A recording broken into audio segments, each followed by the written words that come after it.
ఈ కవిత నా కవితా సంకలనం రేపటి మజిలీలోనిది. రేపటి మజిలీ 1983లో ప్రచురింపబడింది. దీని శీర్షిక వక్రరేఖలు. ఇది ఫిబ్రవరి 71 భారత్లో ప్రచురింపబడిన కవిత. చివరికి ఇలాగే అవుతుంది. కన్నీళ్లు కరువైనప్పుడే కష్టాలు వచ్చి పడతాయి. కలలేవో కవిస్తున్నప్పుడే చాప కిందికి నీళ్లు వస్తాయి. కండల్ని కరిగించేవాడికే కాళ్ళ కింద భూమి కంపిస్తుంది. విశ్వసించిన వాడే చెయ్యి విరిచేస్తాడు. నీడ కోసం చెట్టు కిందికి నీవు చేరుకునే సరికల్లా గాలి విసురు ఎక్కువై శివమెత్తిన మనుషుల చెట్టు ఊగుతుంది.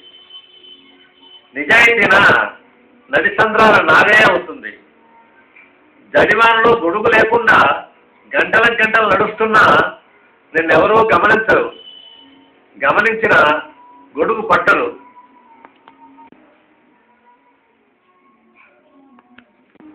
ఇంతే మరి. నీవు ఇంటింటికి వీణ మోసుకు తిరిగినా సంగీతం వినేవాళ్ళు ఉండరు. నీవెంతో సాహసంతో సముద్రపు లోతుల్ని తరచి మడుల్ని వెనక్కి తీసి తీరానికి తిరిగొచ్చిన నత్తగుల లాంటి వాళ్ళు వెక్కిరింతలు గుప్పిస్తారు.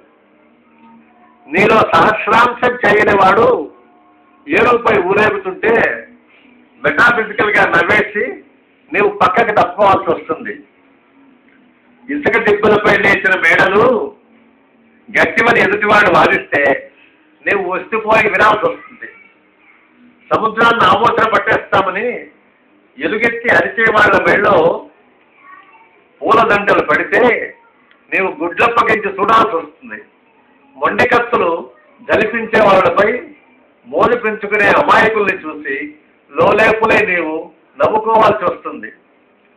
కాగిత పువ్వుల్ని కత్తిరించి మిడిసిపడే మహామహుల ముందు నిజమైన తోటమాలి కత్తిల చేతులతో నిలబడాల్సి వస్తుంది.